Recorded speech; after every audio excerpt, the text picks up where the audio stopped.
Greetings, everyone. This is Rock and Roll Spot Convention with the weekly comic book roundup. We've got a decently sized haul, slightly smaller than the last few. I guess maybe about the same size as last week, a little bit smaller than the weeks before that. So let's get started. Kicking things off, we've got Deadpool #1. So, Deadpool was recently allowed to join X-Force after trying for quite some time. The new X-Force. But as shown in, I think it was New Mutants #30, he has been offered an audition with an elite group of assassins. So, we open up, he's tied to a table with plant life. Looks like it's something that's happening to him on Krakoa, but that's not the case. He's at the mercy of a woman named the Harrower, Harriet Dromes. I think this is the first time we've seen her. This is the first time I've ever heard of the character, so just a guess.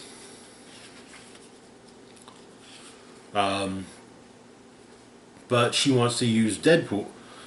She wants to, one, use symbiotes to save the world, and two, she wants to use Deadpool to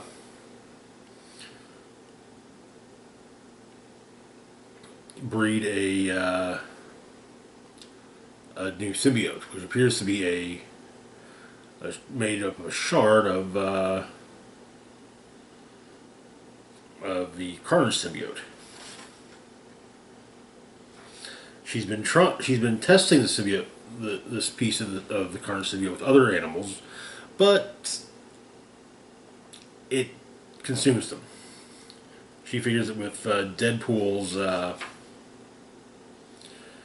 healing abilities, it should be a bit easier for him to grow it from him. But so we get Deadpool's audition with the assassin group. He's been tasked with assassinating Octavius.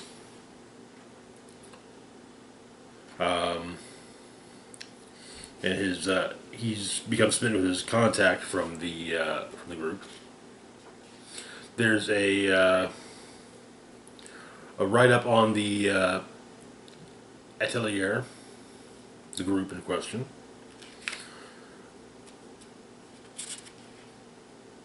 He's got a "Who is Pepe Silva" type board, the big conspiracy wall kind of thing, detailing his plans for going after Otto. But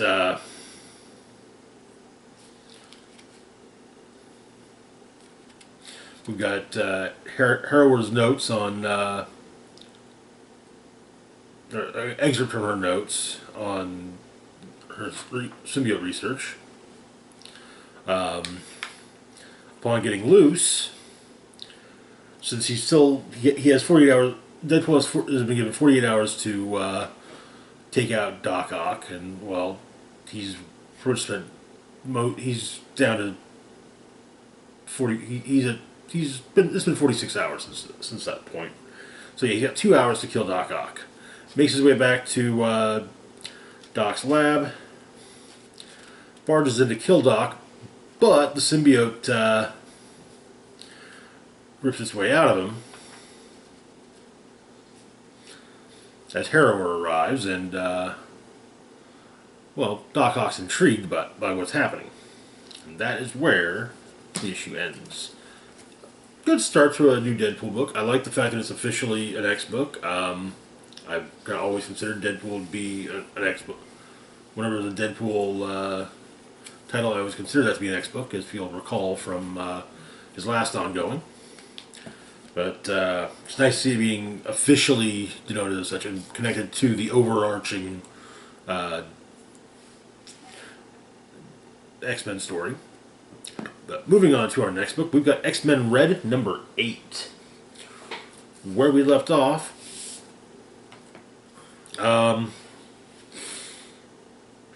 Cable had, with help from Misc, had managed to hack Abigail Brand's private files, and did not like what he saw. Oh yeah, and Thanos' grandfather basically laid waste to Arakko.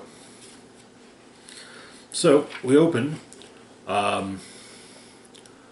with Weaponless Zen, who had been a prominent player in Legion of X, in a let's see, what's the name of this place?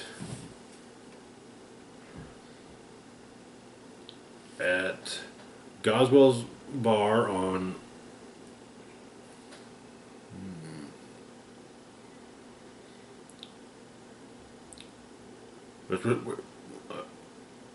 Goswell's bar on damn eyes. Getting old sucks, just saying.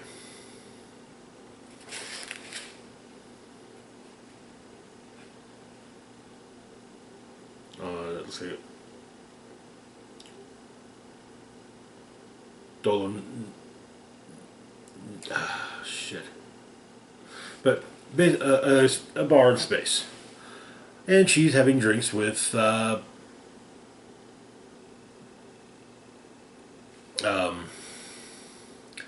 Prince of Power and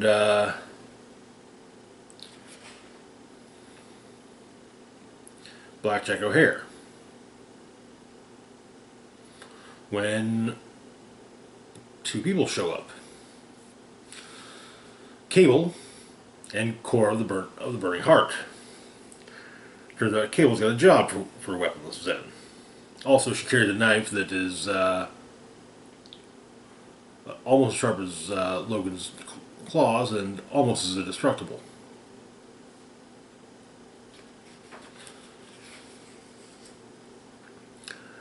There's now, however, an emergency diplomatic meeting on Arakko. In attendance, Empress Zandra of the Shi'ar Empire, Gladiator of the Shi'ar Empire, Deathbird of the Shi'ar Empire, Pybok, the Power Skrull of the Kree-Skrull Alliance, Frenzy of the Sol System, and the man called Nova of the Guardians of the Galaxy. Not in attendance are Kulrit, the Super Skrull, unavailable due to personal reasons, and Aurora of the Storm, unable to attend, no reason given. It's also stated that with Nova that the Broken Land sees him and that Richard Rider is of Arakko. So the big thing here is 30 years ago there was a lull in the Kree-Skrull War, to the point where the Kree and the Skrulls were actually negotiating. They had decided maybe diplomacy is worth a shot after all. And things were going great. However, the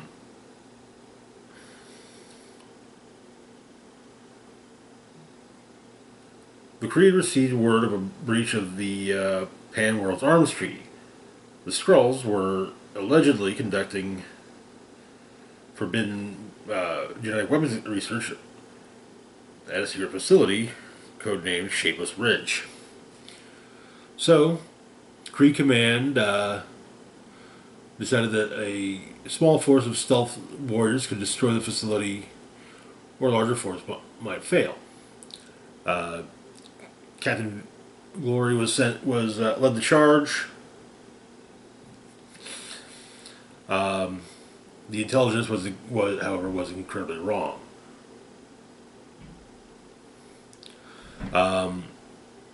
Shapeless Ridge, however, was a treatment facility for wounded Skrulls no longer able to shapeshift. And it was mastered by the Kree.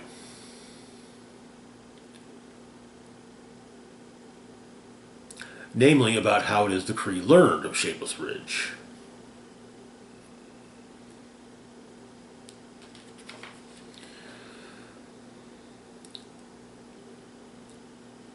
The Kree learned of it because the Shi'ar passed along the faulty intelligence. That is one of the that is one of the 10 shames that the King Crimson sought to bury. While all this is going on, Abigail Brand is watching with Metallo. She has a plan because, well, it's Abigail Brand. Elsewhere,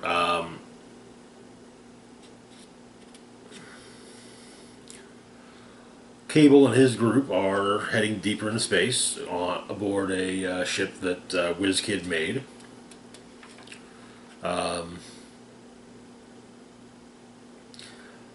But Cable explains their the whole thing. They're going after Brand.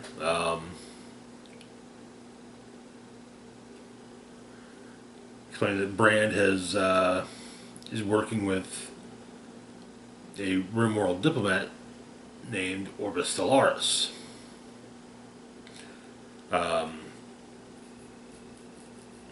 And among the things that Stellaris has gotten in return for his cooperation with Brand is a sample of Cable's techno-organic virus.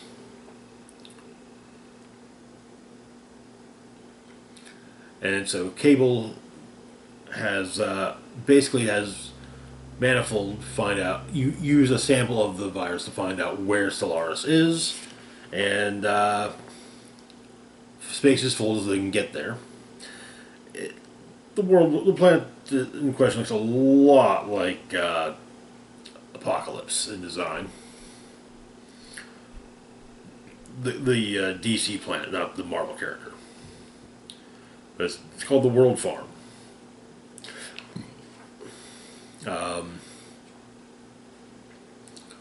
But they get in, they find a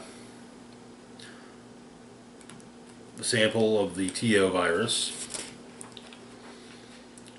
There's a video explaining everything of the progenitor that Orbis Stellaris' progenitors have done Apparently, they were the ones who brought back Vulcan, and they hid his basically returning him to Earth as no longer psychotic, but with his true personality buried within. But Orbis Stellaris shows up as they're explaining this. Then, as while Pybok and Gladiator argue the point over, or argue about what should be done about the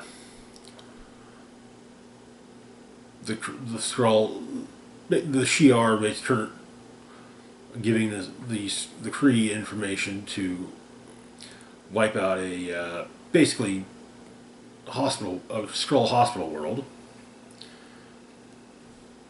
Vulcan arrives, basically saying he would be more than happy to take out, basically to return himself, once again claiming to be the Shi'ar Empire, or Emperor, and planning to basically get, looks like he intends to start a war. But we have a, basically an explanation of Brand's plan. So, to explain, the Galactic Society is moving towards a state of total war or total peace. Either way, the solar systems are underrepresented and vulnerable. We need to take our proper place on the galactic stage. This is a living document for solving that problem. Phase 1, cultivate and prepare useful allies. Krakoa. New mutant nation, founded by the X-Men. This is a priority alliance for various reasons. They've been useful in the past. They talk tough, but they're easily swayed and seldom ask questions. An entire nation of mutants is a limitless resource if properly controlled and directed. My on-off personal relationship with Henry McCoy / Beast may be useful. Gabriel Summers / Vulcan would be Krakoan royalty if he returned, and he was the most disruptive force in galactic politics in a generation. Black Bolt returned from the Vault. Vulcan could have survived as well. If so, the Vulcan strategy is to retrieve, reprogram, and place within Krakoa. Orbis Stellaris is an arms dealer specializing in nanogenetics. He's discreet and apparently has the means to do what I need done. Secure Vulcan and make him docile until we need him to be his old self again, in return for credits up front and favors down the line. I think we can do business. Phase 2. Seize opportunities. Krakoa is more useful than I thought possible. The Ten of Swords incident led to the retrieval of a lost sword station, Crossref and Viscori, and a massive influx from a new and non-civilized mutant population. Only a matter of time before the obvious solution presents itself, a local terraforming strategy. Meanwhile, following the Empire incident, the galaxy is moving toward a total peace scenario with a side order of economic collapse. Couldn't be better. The time to move is now. Phase 3, consolidate power. Quit Alpha Flight. Ensure my replacement is predictable, if not, make plans to remove them. Pitch turning Krakoa's salvage sword station into a mutant space agency. They'll say yes, they're high on their own hype. Use mutant circuits to forge, gather metamaterials to force a galactic economic miracle. Further macro events, Crossref, Snark War, Null, will only increase the need for that. Use the goodwill from saving the economy to get true system status for Sol, along with a representative seat on the Galactic Council. Once the mutants terraform Mars, and they will terraform Mars, pitch that as the new Sol capital world, the seat of power. Approach Orcus for an alliance off the back of that. Sacrifice a pawn if necessary. Orcus are short-sighted zealots, always useful. Phase 4, trigger crisis. Encourage friction between the Iraqi and the diplomatic / scientific community. The more tension there is, the easier it is to impose martial law when the hammer drops. Prime the Vulcan asset. Resurrection should break the docility programming and fully restore the Emperor Vulcan personality. Take advantage of events, mutants stealing Mars will be a target on their backs. Someone will take their shot when that happens, not if. This is the time to strike while Raqqa was weakened. Leak the Shi'ar's Shapeless Ridge data to the Alliance, then pitch Sol, allied to both factions, as an obvious mediator. Host talks.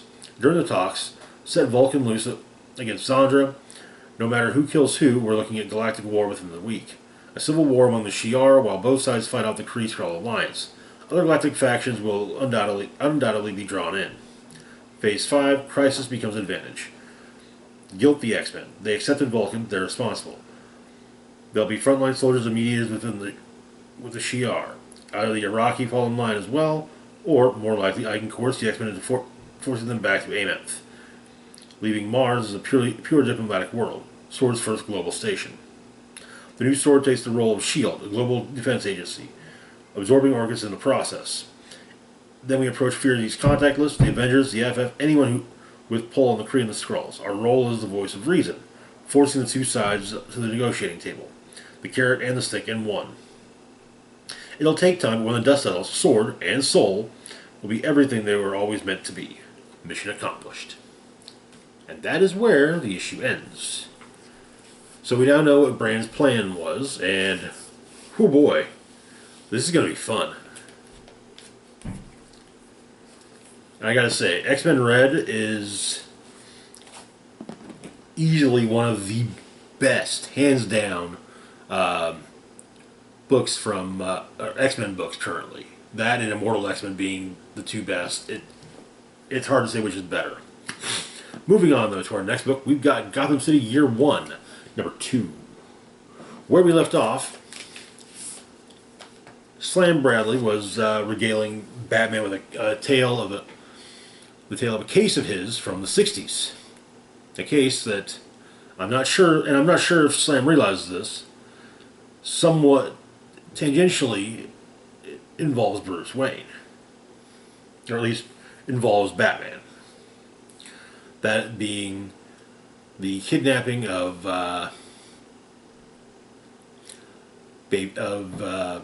Richard and Constance Wayne's daughter, Helen Wayne, when she was but a baby.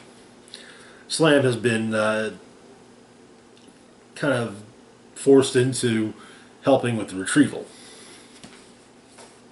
and his partner in the PI firm was murdered with Slam's gun.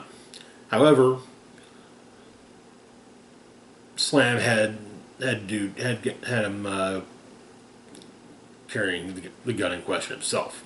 So the GCPD commissioner is questioning Slam about about the death of his partner. Apparently, at this point in time, by the entirety of that year, at that point, there have been a whole 6 homicides in Gotham City. Apparently, Metropolis is back in the 60s. Apparently, Metropolis was the shithole, and Gotham was the safest city in the country.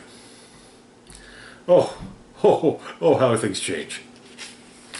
But they're fairly confident that Slam killed his partner. But more and more, he keeps telling the same story, without leaving out the fact that he was not, leaving out the fact that he was at Wayne Manor. But Slam is released, and when he arrives home, his contact with the kidnappers, Sue, is waiting for him.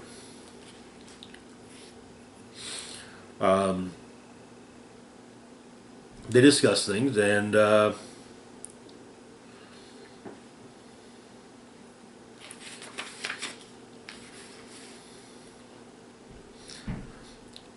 he explains he's going to get some sleep. He'd been up for 36 hours at that point, and that afternoon he'd be in his office, probably around 4. Apparently, yesterday there's a letter from the kidnapper, which he brings to the Waynes. Richard states that he'll be going with Slam to make the exchange.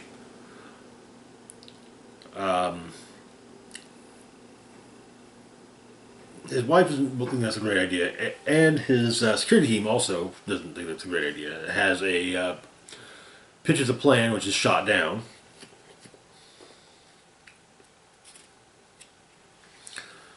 But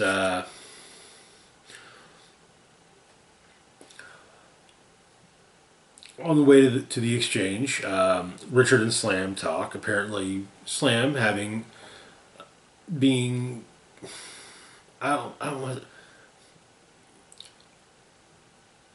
being at least somewhat well regarded within the African American community of Gotham City in the 60s. Richard Wayne wants him to try to sway the African American population of Gotham in favor of a project that he's building in that part of town.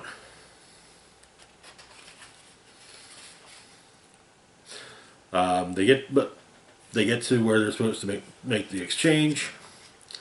Slam goes out on the roof. There's Sue with a letter.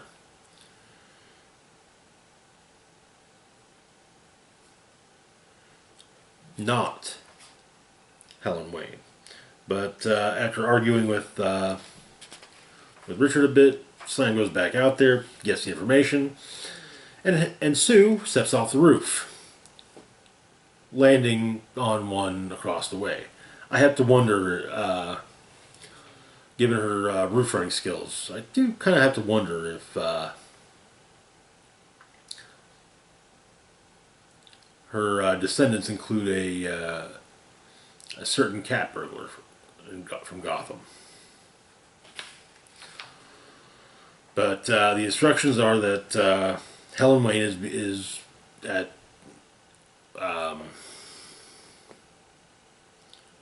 Miller Cemetery, next to the grave of Richard's parents. They get there, but there's no baby.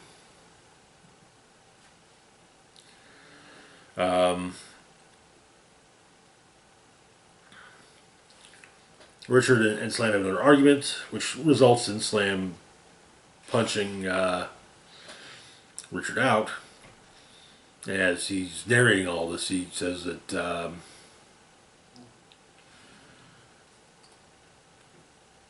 he was falling and falling hard, and though he didn't know it at the time, he learned soon enough, he was taking all of Gotham with him. And that is where the issue ends.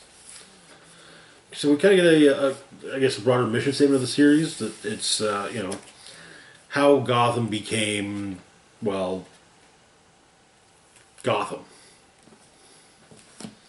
Moving on to our next book, we've got Dark Knights of Steel number 8. Where we left off, the Kingdom of Storms was preparing to move against the elves. But it seems the Green Man is manipulating events.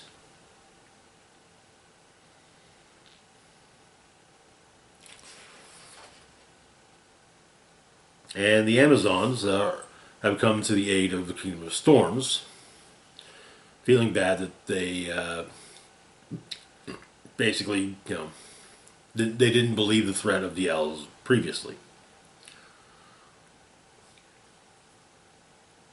Lois Lane realizes that John Constantine is hiding something and tries to find out what it is, but Constantine's not that forthcoming. In the dungeons in the Elf Kingdom, a young woman with a muzzle on her over her mouth has the key to said muzzle, has it unlocked by a stone flicked at just the right angle by Oliver. The young woman, his name is Dinah. She can destroy things with her voice, but she's not that great but she's got a problem with accuracy. Oliver says he could probably help with that. The Amazonian army, as well as the army of the Kingdom of Storms, makes their way through Hob Forest, where they're met by Amanda Waller and Harley Quinn. Harley says, "Hey, every war after a while, every war ends with a whole bunch of people sitting down around a table and talk things out. Well, why don't? Well, but that's only after tons of people have died. Let's cut out the bloodshed and just go straight to diplomacy."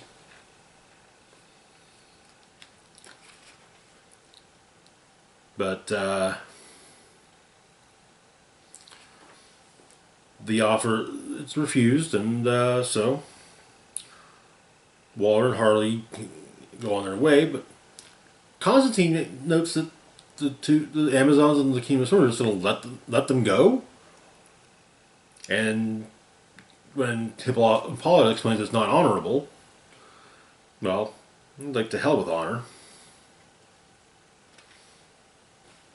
However, the Force attacks them at the behest of Poison Ivy, who apparently had told Ivy once upon a time that she'd bury an army for her. Though Harley does point out there are 2 armies, but, well, Ivy says Harley's worth it. The 2 kiss before Harley and Waller head back to the Gal's castle, and the Amazons and the Kingdom of Storms are forced to deal with, well, the forest.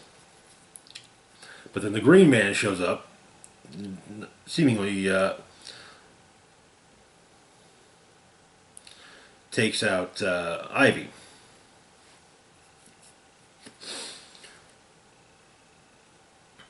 Waller at the castle. Waller says, "Hey, yeah, they said no."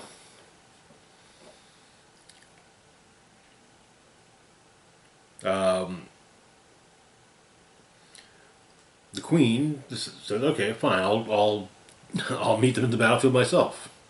But Waller says, "No. Our armies are ready. Let us, let us stand. Let us fight for you." We see this as a version of Deadshot, but the armies are massing around the castle. when Diana and Zala show up, and they try to talk things down. However, Constantine's secret weapon is the returned Pierce boy, who manages to try and drown Zala.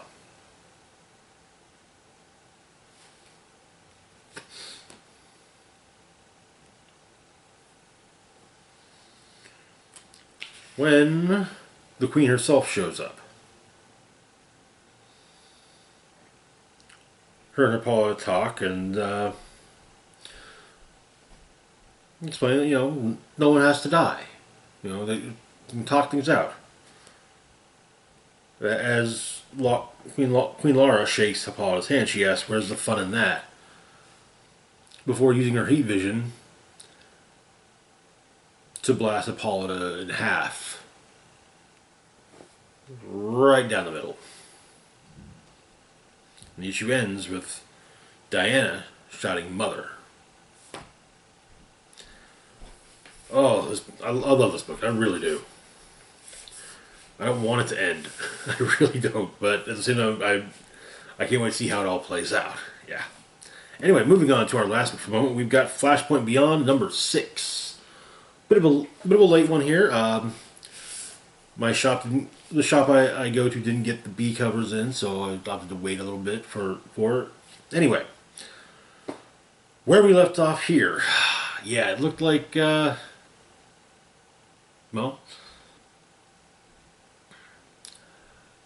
Thomas Wayne discovered that his wife, Martha Wayne, the Joker, was still alive and had been whispering in the ear of Harvey Dent's widow. But we begin with Rip Hunter and Corky of the Time Masters trying to figure out what to do with Bruce Wayne, who's stolen a snow globe from Rip's lab.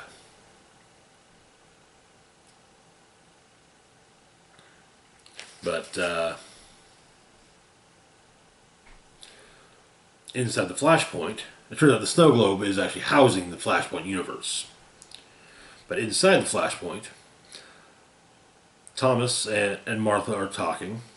She's built a time sphere with 2 seats.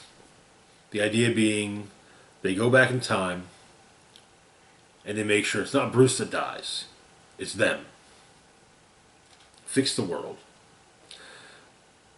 But Harvey Dent's widow, well, she's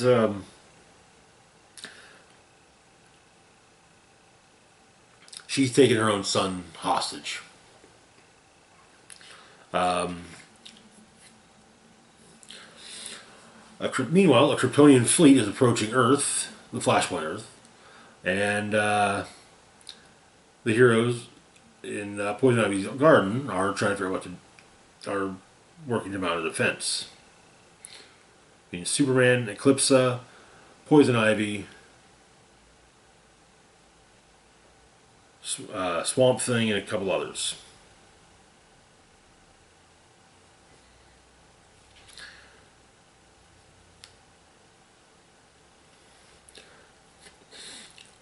But also,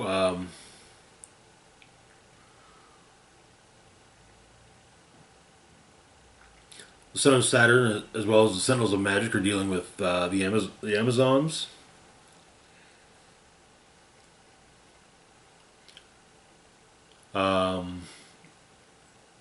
The Atomic Knights have been authorized to kill every remaining Atlantean on sight. Yeah, things are going to hell.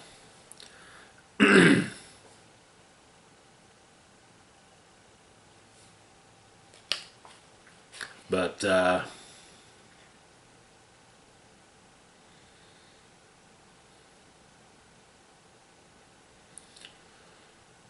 rather than go back in time to sacrifice himself for Bruce, Thomas instead saves Dexter Dent.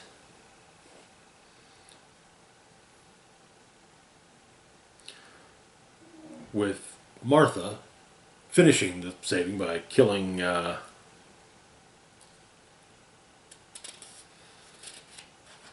Harvey Dent's widow. Arkham collapses around them, and they're actually able to kind of showing that, yeah, you know, the Flashpoint Earth is not good things can still happen.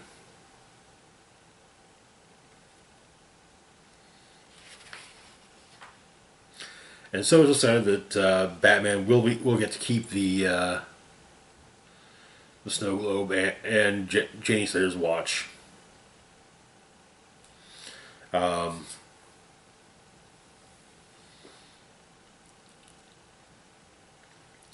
The bat signal goes up in Flashpoint Gotham, and Batman and Robin being Dexter Dent, answer the call. In a cell within the Batcave is Martha, who's clearly trying to get better.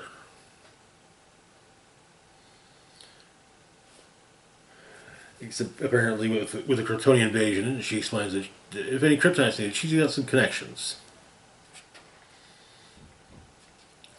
The Time Masters aren't entirely happy with Rip, but the turns out that the timeline is now reincorporating a handful of characters. Judy Garrick, the Harlequin's son, the Golden Age Aquaman, Quiz Kid, the Golden Age Legionnaire, the Golden Age Mr. Miracle, Betsy Ross, Molly Pitcher, Ladybug, Salem the Witch Girl, Cherry Bomb, John Henry Jr., and the Golden Age Red Lantern. However, they're also having to deal with someone named Nostalgia, who enters a device similar to the one made by Dr. Manhattan, only tries to fix it at first, but it doesn't work. And she explains that her and her pet lynx Bubs will have to find the Watchmen some other way then. And that is where the series ends. Overall, I enjoyed the book, though it does truly highlight something I've been thinking for a while, and that being that DC Comics has a Watchmen problem. But anyway, that is going to do it for now. As always, feel free to like, share, and subscribe. Links to my Facebook, Twitter, Patreon, and PayPal can be found in the description box down below. This is Rock and Roll Spock signing off saying, live long and rock hard.